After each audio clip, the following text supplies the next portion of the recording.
Quand je plonge dans les histoires de disparitions étranges, les zones sauvages où la logique semble s'arrêter à l'entrée de la forêt, je tombe sur un cas qui me parasite pendant des jours. Celui que je vais te raconter aujourd'hui, c'est exactement ça.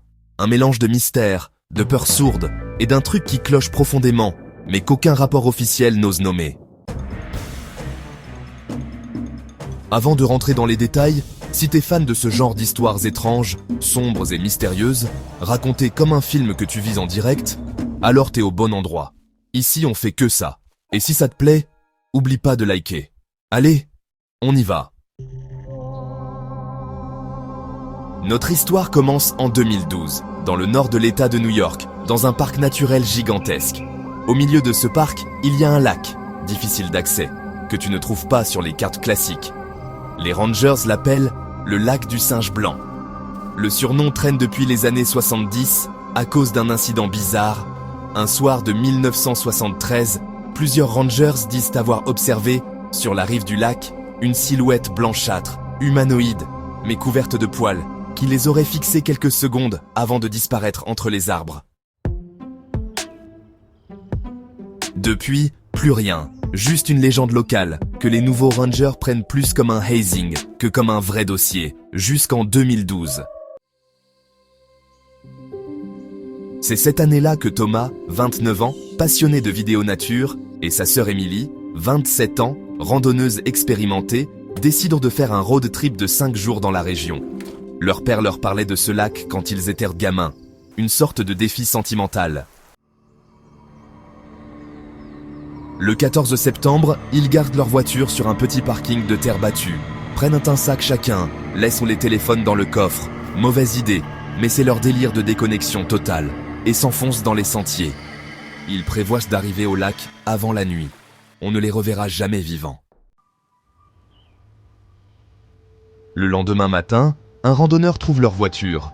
Étrangement, elle semble avoir été déplacée de quelques centimètres. Le sol derrière les roues montre que quelqu'un a tenté de reculer, puis s'est arrêté. Le moteur est froid, le matériel vidéo est dans le coffre. Tout est propre, rangé, intact, aucune trace de lutte. Le randonneur appelle les autorités. Les recherches commencent immédiatement. Très vite, 2 éléments posent de problème. Le premier, c'est que les chiens de recherche suivent à l'odeur du frère et de la sœur pendant près de 700 mètres, puis s'arrêtent, brutalement, comme si la trace disparaissait d'un coup.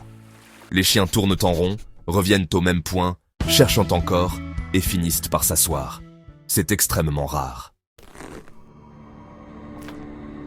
Le deuxième élément, c'est qu'une empreinte étrange est trouvée dans la boue, près d'un rocher. Une empreinte de main, mais trop grande, avec des doigts anormalement longs et légèrement courbés.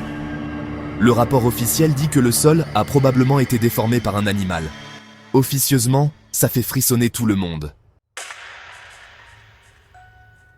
3 jours après la disparition, un enquêteur fouille la voiture plus minutieusement et découvre, sous le siège passager, une petite caméra. À l'intérieur, une seule vidéo, enregistrée le soir de la disparition.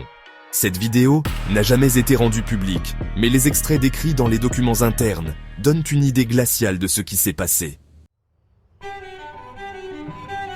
La vidéo démarre normalement. Emily filme la rive du lac. Il fait sombre, l'eau est immobile comme un miroir. On entend Emily dire « On dirait que le lac nous regarde ». Puis Thomas répond un peu nerveux « Arrête, tu veux pas camper ici, non ?»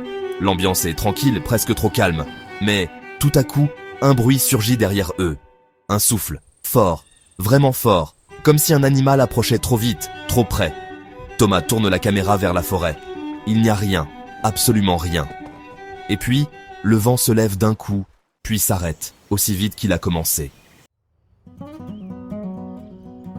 Quelques minutes plus tard, sur la vidéo, on distingue 2 reflets blancs, parfaitement fixes, alignés, à hauteur d'homme, entre les arbres. Emily murmure, un peu inquiète. « C'est quoi ?» Ça ne bouge pas. Il recule, prudemment. Le son du micro change, devient étrange. On entend un bruit bizarre, un mélange de souffle et de voix, comme si quelqu'un essayait d'imiter un humain sans vraiment comprendre comment ça marche. La caméra tremble, Thomas la lâche. Elle tombe au sol. On voit leurs jambes reculer, paniquées. Puis, un dernier mouvement passe devant l'objectif. Une forme massive, blanche, courbée, qui traverse lentement le cadre. Et là, c'est la fin de la vidéo.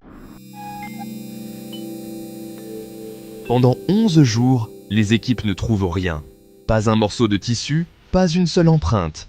Rien du tout, jusqu'à ce qu'un bénévole découvre, à 3 km du lac, la chaussure droite de Thomas. Elle est posée soigneusement, comme si quelqu'un l'avait déposée là intentionnellement. Quelques mètres plus loin, la montre d'Émilie, qui fonctionne encore. Aucun sang, aucun signe de lutte. C'est comme si les objets avaient été retirés avec soin, sans forcer, sans rien déchirer. Un rangeur dira plus tard, on connaît les ours, les loups, les pumas, rien dans ces bois n'enlève les vêtements sans toucher la peau. Le 28 septembre, l'enquête est officiellement arrêtée. La police conclut à un accident probable. Le rapport parle d'hypothermie, d'une chute dans l'eau, d'un égarement. Pourtant, aucun des corps n'a jamais été retrouvé. Les parents demandent l'accès complet aux analyses, surtout à la version audio de la vidéo. On leur répond qu'une partie des fichiers a été endommagée. Ils engagent un avocat, un détective privé, un expert vidéo. Personne n'obtient l'accès aux originaux. 6 mois plus tard, une lettre anonyme arrive au bureau du shérif. J'ai vu la chose près du lac. Elle faisait presque ma taille, mais marchait courbée. Sa fourrure blanche brillait sous la lune.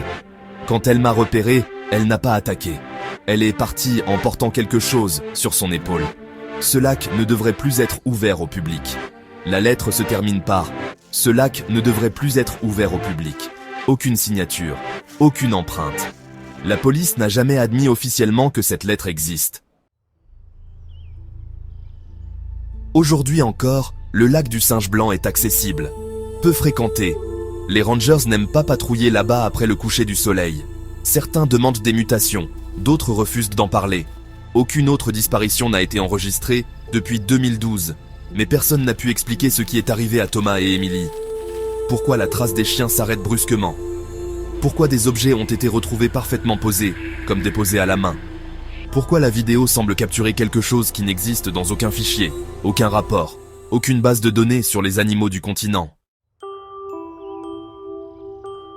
On est encore une fois laissé avec plus de questions que de réponses. Qu'est-ce que les deux reflets blancs regardaient? Quel type de créature peut imiter la respiration humaine? Qu'est-ce qui a obligé quelqu'un ou quelque chose à poser des objets soigneusement plutôt que de les laisser tomber? Et surtout, qu'y avait-il dans les secondes de vidéo manquantes?